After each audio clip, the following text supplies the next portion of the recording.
यह कहानी लेखक की अपनी भावनाओं के द्वारा लिखी गई है। इस कहानी को सुनकर आप अपना मनोरंजन कर सकते हैं। इस कहानी में दर्शाए गए पात्र, उत्पादन और घटनाएं सभी काल्पनिक हैं। कहानी किसी भी व्यक्ति के भावनाओं, प्रथाओं और परंपराओं का अपमान नहीं करती है। यह कहानी पूरी तरह से काल्पनिक है। दोस्तों, सिर्फ आपसे एक ही रिक्वेस्ट है कि आप हमारी वीडियो को लाइक और सब्सक्राइब कर लिया कीजिए, क्योंकि हम इसे बहुत ही मेहनत से बनाते हैं और आप बिना लाइक और सब्सक्राइब किया ही चले जाते हैं। प्लीज प्लीज प्लीज, यह आपका प्यार होगा हमारे लिए। आप हमारे चैनल को लाइक और सब्सक्राइब जरूर कर लिया कीजिए, जिससे हमें लगेगा कि हमारी मेहनत व्यर्थ नहीं जा रही है। इस एपिसोड को समझने के लिए पीछे का एपिसोड जरूर सुनने और इसी तरह की और भी रोमांचक स्टोरी को सुनने के लिए हमारे चैनल एसएस एक्सप्लेनर को लाइक और सब्सक्राइब कर लें। अब एपिसोड में आगे। कबीर की बात सुन धीरज जी सोच में पड़ जाते हैं। कहीं ऐसा तो नहीं कि वृत्तिका यहाँ किसी काम से आई हो? नहीं, मैं इस तरह वृत्ति के काम के लिए मुश्किल खड़ी नहीं करना चाहता। कबीर धीरज जी को ऐसे सोचते हुए देख बोलता है, अंकल आप कहाँ खो गए, बताइए ना कौन वृत्ति? धीरज जी बोलते हैं, कुछ नहीं, शायद मुझे कोई गलतफहमी हो गई थी। तुम छोड़ो उस बात को, ये बताओ सब इंडिया कब आ रहे हैं? कबीर का ध्यान अब भी धीरज जी की बात पर ही अटका पड़ा था, लेकिन वो उन्हें परेशान नहीं करना चाहता था, इसीलिए वो बोलता है, अगले हफ्ते अंकल, जल्दी आना, काफी वक्त हो गया है सबसे मिले। धीरज जी बोलते हैं, हाँ अंकल, मेरा भी बहुत मन है विधान से मिलने का। बहुत लंबा वक्त हो गया है, जब से वो लंदन यूनिवर्सिटी से गया है उससे कॉन्टेक्ट लगभग बंद ही हो गया। कबीर धीरज जी को नॉर्मल दिखाते हुए कहता है। फिर धीरज जी कबीर से कुछ देर इसी तरह बातें करते हैं और बोलते हैं, ओके बेटा, अभी मुझे निकलना होगा, एक जरूरी मीटिंग भी है। ओके अंकल, इतना बोल कबीर मुस्कुरा देता है। धीरज जी के जाते ही उसकी मुस्कान अचानक गायब हो जाती है और वो तपिश भरी नजरों से अपने सेक्रेटरी को देखता है। पता लगाओ कौन है ये वृत्तिका अवस्थी। Okay sir. उसका सेक्रेटरी जोसेफ जल्दी से अपना सर झुकाकर वहां से निकल जाता है। वहीं कबीर गाड़ी में आकर बैठता है, लेकिन उसके दिमाग में अब भी यही चल रहा था, मैं भी देखूं आखिर किसकी इतनी हिम्मत है जो कबीर सिंह आहूजा को बेवकूफ बना सकता है। उस लड़की ने 2 दिन में मुझे इतना उलझा दिया है कि जो कबीर सिंह आहूजा अपने रिलेटिव पर भी एक बार में ट्रस्ट नहीं करता, वो उसके सामने बेवकूफ साबित हो गया। कबीर एक खतरनाक एक्सप्रेशन देता है, जिससे आगे की सीट पर बैठा जोसेफ, जो अपने बॉस के ऑर्डर पर वृत्तिका अवस्थी की डिटेल्स ढूंढ रहा था, वो डर जाता है। गाड़ी में मिनिस्टर सर उसी नोट के बारे में सोचे जा रहे थे। उन्हें न जाने क्यों वृत्तिका का चेहरा जाना पहचाना लग रहा था, लेकिन उन्हें कुछ याद नहीं आ रहा था। वृत्तिका जल्दी से होटल पहुंचकर अपने रूम के घुस जाती है। उसे अब बहुत ज्यादा घबराहट हो रही थी। ओह नो, धीरज अंकल यहाँ कैसे? कहीं उन्होंने मुझे पहचान लिया तो? और कबीर विधान का भाई निकला? मैंने तो सपने में भी नहीं सोचा था कि सब मुझसे ऐसे टकराएंगे। बस कल तक सब सही रहे, अब मैं उस कबीर के सामने भी नहीं जाऊंगी। सुबह जल्दी ही आर्यन के साथ यहाँ से निकलना होगा। ऐसा सोच वृत्तिका जल्दी से आर्यन को फोन लगाती है। आर्यन 1-2 रिंग में फोन उठा लेता है। कैसी रही मीटिंग वृत्ति? वृत्तिका उसकी बात सुन परेशानी से बोलती है, आर्यन एक प्रॉब्लम हो गई है। वृत्तिका की बात सुन आर्यन थोड़ा घबरा जाता है। क्या हुआ वृत्ति? क्या तू मिनिस्टर सर से नहीं मिल पाई, या तुझे किसी ने पहचान लिया? वृत्तिका उसकी बात सुन जल्दी से उसे कॉन्फ्रेंस मीटिंग और पार्टी में हुई सारी बात बताती है, तो आर्यन भी थोड़ा परेशान हो जाता है।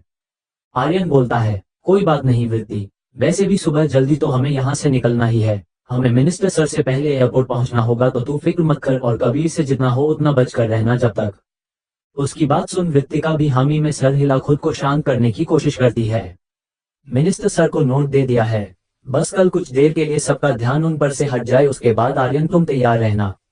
वृत्तिका बोलती है, हाँ वृत्ति, मैं पूरा ध्यान रखूंगा, लेकिन हम मिनिस्टर सर को इन्फॉर्म कर चुके हैं, तो क्यों ना उनकी सिक्योरिटी टीम और पीए को पकड़ ले। आर्यन कहता है। वृत्तिका उसकी बात सुन बोलती है, आर्यन ऐसा करेंगे तो वो टेररिस्ट अवेयर हो जाएंगे और फिर से कोई और प्लानिंग करेंगे।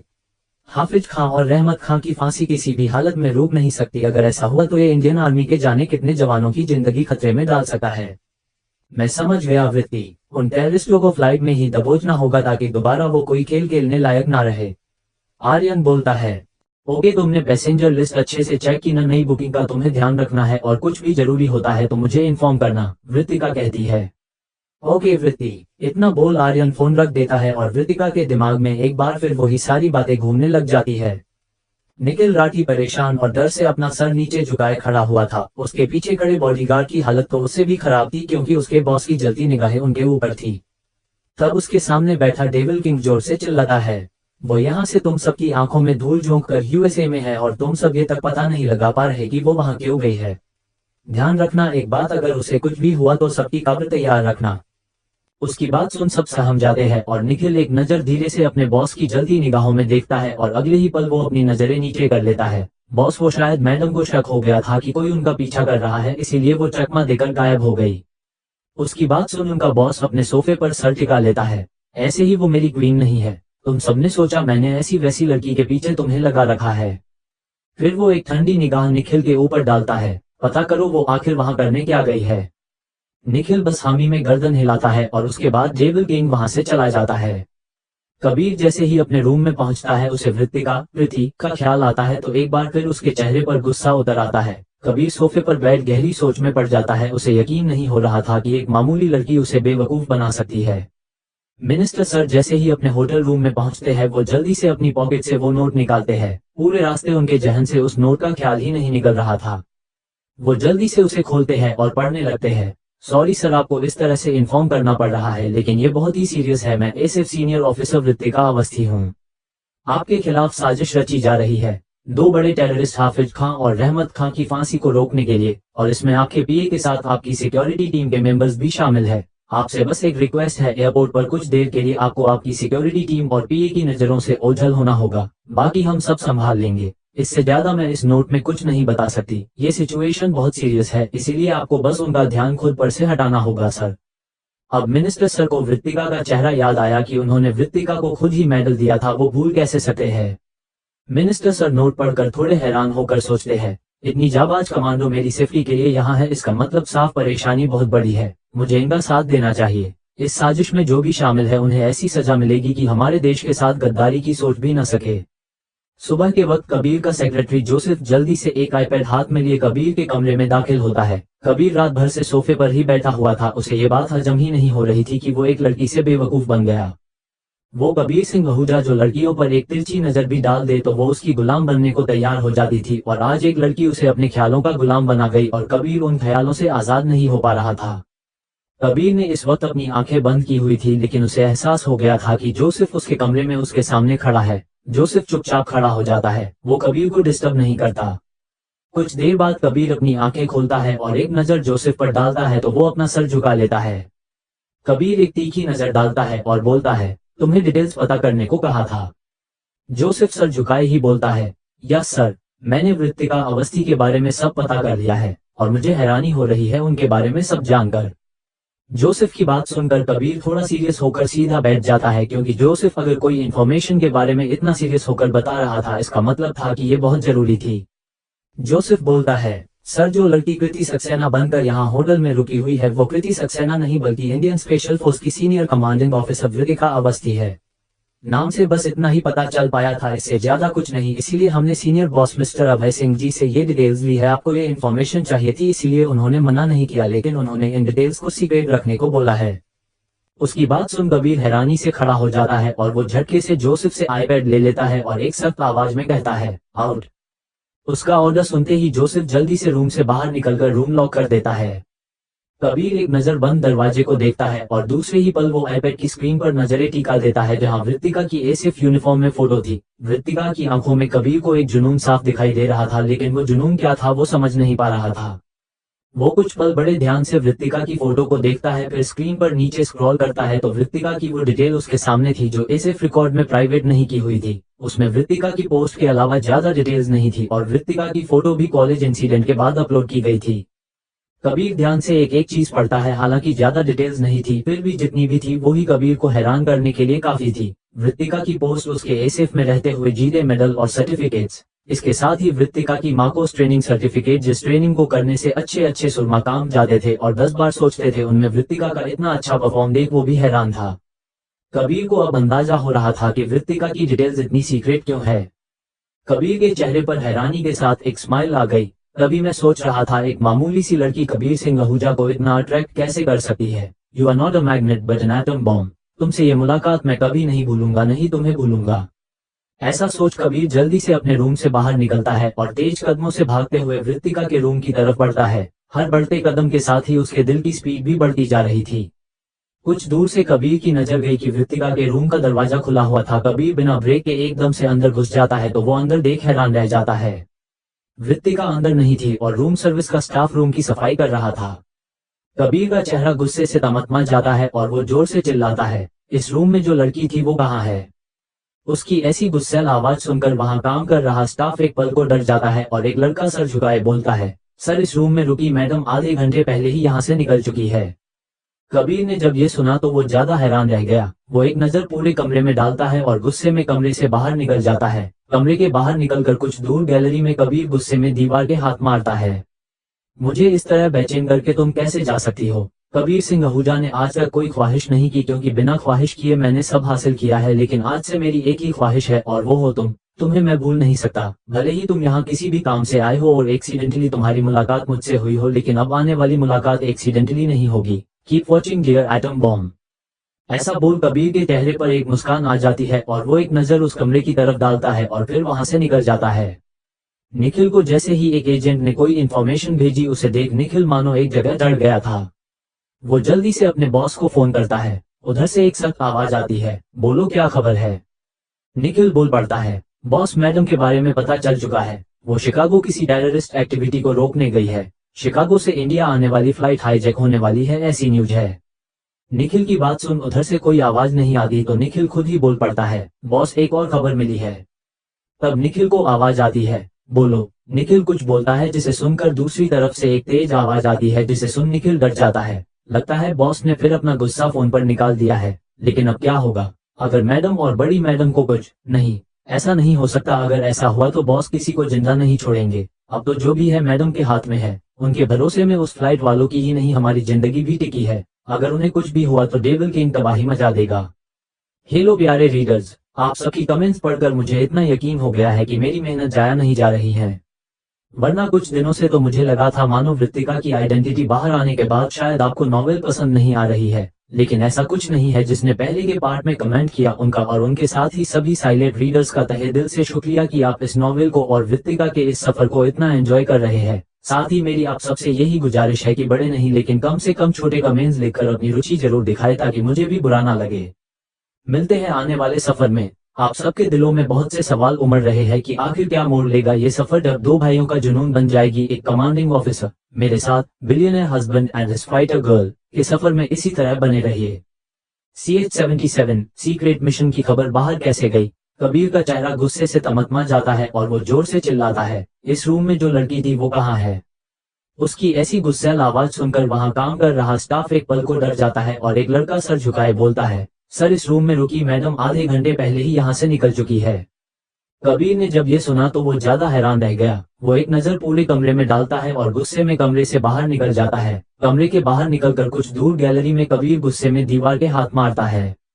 मुझे इस तरह बेचैन करके तुम कैसे जा सकती हो? कबीर सिंह आहूजा ने आज तक कोई ख्वाहिश नहीं की, क्योंकि बिना ख्वाहिश किए मैंने सब हासिल किया है, लेकिन आज से मेरी एक ही ख्वाहिश है और वो हो तुम। तुम्हें मैं भूल नहीं सकता। भले ही तुम यहाँ किसी भी काम से आए हो और एक्सीडेंटली तुम्हारी मुलाकात मुझसे हुई हो, लेकिन अब आने वाली मुलाकात एक्सीडेंटली नहीं होगी। Just wait and watch my magnet.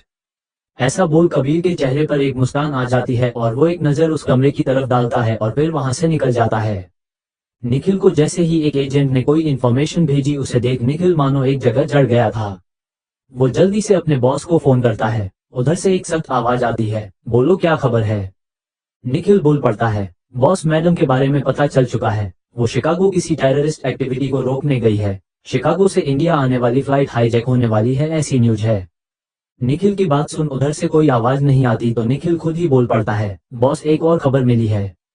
तब निखिल को आवाज आती है, बोलो। निखिल कुछ बोलता है जिसे सुनकर दूसरी तरफ से एक तेज आवाज आती है, जिसे सुन निखिल डर जाता है। लगता है बॉस ने फिर अपना गुस्सा फोन पर निकाल दिया है। लेकिन अब क्या होगा अगर मैडम और बड़ी मैडम को कुछ नहीं? ऐसा नहीं हो सकता। अगर ऐसा इस एपिसोड को समझने के लिए पीछे का एपिसोड जरूर सुनने और इसी तरह की और भी रोमांचक स्टोरी को सुनने के लिए हमारे चैनल SS एक्सप्लेनर को लाइक और सब्सक्राइब कर लें। अब एपिसोड में आगे हुआ तो बॉस किसी को जिंदा नहीं छोड़ेंगे। अब तो जो भी है मैडम के हाथ में है। उनके भरोसे में उस फ्लाइट वालों की ही नहीं हमारी जिंदगी भी टिकी है। अगर उन्हें कुछ भी हुआ तो डेविल किंग तबाही मचा देगा। वृतिका और आर्यन इस वक्त शिकागो एयरपोर्ट के VIP वेटिंग एरिया में थे। वृतिका ने इस वक्त व्हाइट शर्ट और ब्लैक ब्लेजर पैंट पहन रखी थी और उसके बाल खुले थे। उसने आंखों पर गॉगल्स लगा रखे थे। आर्यन एक बैग लेकर तैयार था और वृतिका और आर्यन बस डिफेंस मिनिस्टर के आने का इंतजार कर रहे थे। वृत्ति, तुझे लगता है कि मिनिस्टर सर ने तेरा दिया नोट पढ़ा होगा? आर्यन बोलता है। आर्यन, मैंने उन्हें इमरजेंसी सिग्नल दिया था नोट देते वक्त, जो हमारी फोर्स में हमें सिखाया जाता है, और मुझे यकीन है मिनिस्टर सर को इस बारे में जरूर पता होगा, वृत्तिका बोलती है। लेकिन फिर भी वृत्ति, मुझे लग नहीं रहा कि मिनिस्टर सर ने नोट पढ़ा होगा, आर्यन कहता है। आर्यन की नेगेटिव बातों से वृत्तिका चिढ़ जाती है। आर्यन, अपनी ये नेगेटिव बातें बंद करो वरना मुझसे बुरा कोई नहीं होगा। अब तुम्हारा बॉस का रोब खत्म हो चुका है। बहुत जी ली तुमने जवानी, अब थोड़ा बुढ़ापे में आ जाओ। Go and change now. Vrittika Aryan को ऑर्डर देने के लहजे में कहती है। उधर मिनिस्टर सर जैसे ही एयरपोर्ट पर दाखिल होते हैं उन्हें जोर की खांसी चलने लगती है, जिसे देख उनका पीए जल्दी से उनके पास आता है। सर, क्या आप ठीक है? मिनिस्टर सर बोलते हैं, मैं ठीक हूँ। लगता है एलर्जी की वजह से मेरी तबीयत बिगड़ रही है। एक काम करो, एक मास्क दो मुझे, शायद डस्ट की वजह से ऐसा हो रहा है। मिनिस्टर सर की बात को पीए ज्यादा सीरियस नहीं लेता और जल्दी से एक मास्क मिनिस्टर सर की तरफ बढ़ा देता है। मिनिस्टर सर जल्दी से वो मास्क पहन लेते हैं। फिर उनका पीए बोलता है, सर फ्लाइट में थोड़ा वक्त है, आप वीआईपी वेटिंग रूम में रेस्ट कर सकते हैं। उसकी बात सुन मिनिस्टर सर हामी में गर्दन हिला देते हैं और वो अपनी टीम से घिरे हुए वीआईपी वेटिंग रूम की तरफ बढ़ जाते हैं। वृत्तिका वेटिंग रूम के दूसरी तरफ बैठी हुई थी और अपने लैपटॉप में कुछ कर रही थी। वो ऐसे बैठी थी कि कोई भी उसका चेहरा ना देख पाए। मिनिस्टर सर कुछ देर चारों तरफ से वेटिंग एरिया को देखते हैं, तब उनकी नजर सीधे वृत्तिका के लैपटॉप की स्क्रीन पर जाती है और वो खड़े हो जाते हैं। उनके खड़े होते ही उनका पीए और सिक्योरिटी टीम भी सीना ताने खड़े हो जाते हैं। तब मिनिस्टर उन्हें वेट करने का बोल वॉशरूम की तरफ बढ़ जाते हैं। मिनिस्टर सर के जाते ही पीए और कुछ स्टाफ के चेहरों पर शिकन आ जाती है। आए भी क्यों ना, आखिर उन्होंने अपने लोगों से गद्दारी की है। वो सोच भी नहीं सकते कि गद्दारी का धब्बा कितना गहरा होता है। जिंदगी भर नहीं मिटता, लेकिन पैसों के लालच ने उन्हें अंधा बना दिया था। कुछ देर बाद मिनिस्टर सर बाहर आते हैं और आराम से सोफे पर बैठ जाते हैं। थोड़ी ही देर में फ्लाइट की अनाउंसमेंट होती है और मिनिस्टर सर खड़े हो जाते हैं और अपने स्टाफ के साथ बाहर आ जाते हैं। उनके जाते ही वृत्तिका जल्दी से उस तरफ आती है जहां मिनिस्टर सर बैठे हुए थे। सबके बाहर निकलते ही 2-3 आदमी जिन्होंने बिजनेस सूट पहना हुआ था वो अंदर आकर खड़े हो जाते हैं और वृत्तिका को सैल्यूट करते हैं। वृत्तिका अपना बैग लेते हुए ऑर्डर देती है, जेट रेडी है, मिनिस्टर सर को सेफली दिल्ली पहुंचाओ। इतना बोल वृत्तिका वहां से बाहर निकल आती है और आंखों पर शहद चढ़ाकर पूरे एटीट्यूड में आगे बढ़ जाती है। उसकी सबसे बड़ी प्रॉब्लम तो दूर हो ही चुकी थी। मिनिस्टर सर को गद्दारों के चंगुल से निकालकर बाकी तो चंद गद्दारों और दुश्मनों को खत्म करना तो उसके लिए इतना मुश्किल भरा नहीं था। उसे बस फ्लाइट के पैसेंजर्स की फिक्र थी। वृत्तिका जल्दी से फ्लाइट के अंदर चली जाती है। क्योंकि वृत्तिका एक मैनेजर बनकर आई थी, इसीलिए उसकी टिकट बिजनेस क्लास में थी। वृत्तिका बिजनेस क्लास में दाखिल होते ही अपनी सीट देखने लगती है। तभी एक साइड की सीट पर जैसे ही वृत्तिका की नजर पड़ती है, वृत्तिका की आंखें चौड़ी हो जाती है और वो घबरा जाती है। बिजनेस क्लास की एक साइड की सीट में जैसे ही वृत्तिका की नजर वाणी जी पर पड़ी, वो हैरानी से वहीं जम गई। वाणी जी इस वक्त फोन पर किसी से बात करने में बिजी थी, इसीलिए उनका ध्यान वृत्तिका पर नहीं गया। वृत्तिका जल्दी से अपनी सीट पर बैठ जाती है। उसे इस वक्त आर्यन पर बहुत गुस्सा आ रहा था। आर्यन जो मास्क लगाए मिनिस्टर सर के गेटअप में बिजनेस क्लास में सबसे आगे वाली सीट पर बैठा था, उसने कान में एक ब्लूटूथ लगा रखा था जिससे वो वृत्तिका के कांटेक्ट में था। वृत्तिका गुस्से में बोलती है, आर्यन तुम्हें एक काम दिया था वो भी ठीक से नहीं कर सकते तुम्हें बोला था ना कि कोई भी नई टिकट बुक हो तो मुझे इन्फॉर्म करोगे। आर्यन वृत्तिका की बात सुन हैरान था, आखिर हो गया है। मिनिस्टर सर का पीए इस वक्त वहां नहीं था, ना ही उसकी सिक्योरिटी टीम उसके पास थी। वो बोलता है, क्या हुआ वृत्ति, मैंने क्या कर दिया? मैंने सुबह तक की सारी बुकिंग चेक की लेकिन इकोनॉमी क्लास में कोई नई बुकिंग नहीं थी। आर्यन, अगर नई बुकिंग नहीं हुई तो विधान की मॉम वाणी सिंह आहूजा इस फ्लाइट में क्या कर रही है? वृत्तिका थोड़ी गुस्से में बोलती है, छोड़ो अभी बहस करने का वक्त नहीं है, मुझे उन्हें फ्लाइट से बाहर निकालना होगा इसी वक्त। वृत्तिका ऐसा बोल जैसे ही खड़ी होने लगी तभी फ्लाइट में फ्लाइट टेक ऑफ की अनाउंसमेंट हो गई थी। Ladies and gentlemen, all cellular telephones and other portable electronic devices must be turned off. Ladies and gentlemen, please be seated. Our flight is ready for departure. Thank you. देवियों और सज्जनों, सभी cellular telephone और अन्य portable electronic उपकरणों को बंद कर दिया जाना चाहिए। कृपया अपनी सीट पर बैठें। हमारी उड़ान प्रस्थान के लिए तैयार है। धन्यवाद।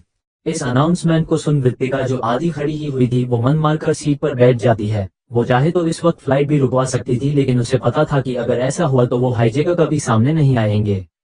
उधर विधान कब से अपनी मॉम को फोन करने की कोशिश कर रहा था, लेकिन उनका फोन या तो बिजी और बाद में स्विच ऑफ आ रहा था। विधान जल्दी से अपने डेट को फोन करता है। धीरज जी इस वक्त कबीर के साथ ही बैठे हुए थे। धीरज जी विधान की कॉल देख फोन उठा लेते हैं। डेट, मॉम कहाँ है? विधान जल्दी से बोलता है। धीरज जी बोलते हैं, क्या हुआ वेद, तुम ऐसे घबराए हुए क्यों हो? वाणी इस वक्त की फ्लाइट से इंडिया के लिए निकल गई है। धीरज जी की बात सुन विधान को घबराहट होने लगती है। विधान की कोई आवाज न आने पर धीरज जी बोल पड़ते हैं। क्या हुआ वेद, तुम कुछ परेशान लग रहे हो? विधान बोलता है, डेड मैं आपको बाद में कॉल करता हूँ। ऐसा बोल विधान बिना धीरज जी की बात सुने फोन रख देता है। विधान जल्दी से अपने ऑफिस से निकलता है और टलते हुए अभय सिंह जी को फोन करता है।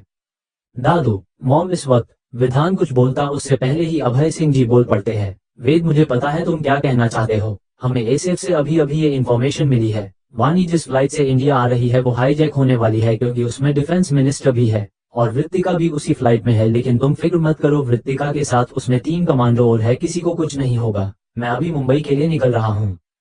विधान को अभय सिंह जी बात सुन बिल्कुल हैरानी नहीं होती, शायद उसे इस बात का पहले ही पता था। विधान जल्दी से कार में जाकर बैठता है और अजीत की तरफ देखता है। जल्दी से जेट रेडी करवाओ, मुझे अभी मुंबई निकलना है। उसका ऑर्डर सुन अजीत भी हैरान हो गया कि आखिर हुआ क्या है। उधर एसीएफ ऑफिस में हड़कंप मची हुई थी। हाईजैक वाली न्यूज बाहर आ गई थी और अब मीडिया का जमावड़ा एसीएफ हेडक्वार्टर के बाहर लगा हुआ था। एसीएफ मीटिंग हॉल में सारे ऑफिसर्स एक साथ बैठे हुए थे। सबके चेहरों पर परेशानी साफ झलक रही थी। एक ऑफिसर खड़ा होकर बोलता है, एसीएफ ने सीक्रेटली ये मिशन किया है, इस बात की खबर बाहर कैसे जा सकती है? तब विजय सिंह जी बोलते हैं, इस बारे में हम बाद में पता करेंगे। फिलहाल शिकागो एयरपोर्ट से लेकर मुंबई एयरपोर्ट तक में बीच में जितने भी एयरपोर्ट है वहां पर सिक्योरिटी तैनात करो। 22 घंटे की ये फ्लाइट बहुत लंबी होने वाली है सबके लिए। फ्लाइट के पायलट से कांटेक्ट बनाए रखे। मुंबई एयरपोर्ट पर कमांडो तैनात करो। साथ ही डिफेंस मिनिस्टर जिस जेट से आ रहे हैं उसकी सेफ्टी के पूरे अरेंजमेंट होने चाहिए। दिल्ली से आर्मी डिपार्टमेंट के ऑफिसर मुंबई के लिए निकल चुके हैं। हमें हर सिचुएशन के लिए पहले से तैयार रहना होगा। विजय सिंह जी जैसे ही अपनी बात खत्म करते हैं, एक ऑफिसर खड़ा हो जाता है। मिस्टर राठौर, एसीएफ ने सीक्रेटली ये मिशन किया है। अगर किसी पैसेंजर को कुछ हुआ तो कौन जवाब देगा? मैं शुरुआत से इसके समर्थन में नहीं था। हमें ये गलती बहुत भारी पड़ने वाली है। आप सीनियर चीफ है, आपको कोई फर्क नहीं पड़ने वाला, लेकिन हमें तो जवाब देना होगा ना। कमेटी तो हमसे सवाल करेगी। उसकी बात सुन सब सोच में पड़ जाते हैं। साथ ही वहां ज्यादातर लोगों को उस ऑफिसर पर बहुत गुस्सा आ रहा था, क्योंकि वहां सब विजय सिंह जी की बहुत इज्जत करते थे। उसकी बात सुन विजय सिंह जी बोल पड़ते हैं, अगर आप ऐसी बातें कर रहे हैं इसका मतलब साफ है आपको हमारे कमांडो पर भरोसा नहीं है। एसीएफ फोर्स का मतलब ही होता है स्पेशल फोर्स। अगर एसीएफ रिस्क नहीं लेगी तो क्या फर्क रह जाएगा आम सोल्जर में और एसीएफ कमांडो में? और रही बात जो आपने बोला है कि मुझे कोई फर्क नहीं पड़ने वाला, तो आप ये बात भूल रहे हैं। इस मिशन में मैंने अपने दोनों बच्चों को भेजा है। अगर सबसे ज्यादा नुकसान इस मिशन की नाकामी पर होने वाला है तो वो मुझे ही होने वाला है। इसीलिए ऐसी बेतुकी बातों से यहाँ बैठे लोगों का ब्रेन वॉश मत करिए और अपना एसीएफ ऑफिसर होने का फर्ज अदा करे। फिलहाल मैं इस मीटिंग हॉल में किसी तरह की बहस नहीं चाहता। मिशन कंप्लीट होने के बाद आप बेक ऑफ अपनी बात रखिएगा। मैं आपसे वादा करता हूं कि आपको आपके सारे सवालों के जवाब मैं दूंगा। विजय सिंह जी की ऐसी कड़क आवाज जैसे ही उस मीटिंग हॉल में गूंजी, सबकी बोलती बंद हो गई और सब विजय सिंह जी की बात पर पूरी तरह समर्थक थे। वहां बैठे सब जानते थे कि विजय सिंह राठौड़ के लिए उनका बेटा आर्यन सिंह राठौड़ के अलावा वृत्तिका भी कितनी जरूरी थी। विजय सिंह राठौड़ की जान बसी है उनके दोनों बच्चों में और उन्होंने हमेशा से हर मिशन में किसी और कमांडो की जिंदगी दांव पर लगाने से पहले अपने कलेजे के टुकड़ों को हर मुसीबत के लिए तैयार किया है और उन्हें भी हमेशा हर मुसीबत से लड़ना ही सिखाया है। इसीलिए एसीएफ डिपार्टमेंट में विजय सिंह जी एक खास जगह रखते हैं। आगे के एपिसोड सुनने के लिए सब्सक्राइब कीजिए। आगे स्टोरी और भी इंटरेस्टिंग है, आपको बहुत मजा आने वाला है, तो इसका नेक्स्ट एपिसोड देखना बिल्कुल ना भूले और चैनल को अपने प्यारे प्यारे हाथों से लाइक और सब्सक्राइब कर लें और अपने दोस्तों को शेयर करना बिल्कुल ना भूले और अपना प्यार भरा कमेंट जरूर करें और दोस्तों कम से कम 200 लाइक का टारगेट पूरा कर दे। मिलते हैं नेक्स्ट एपिसोड में।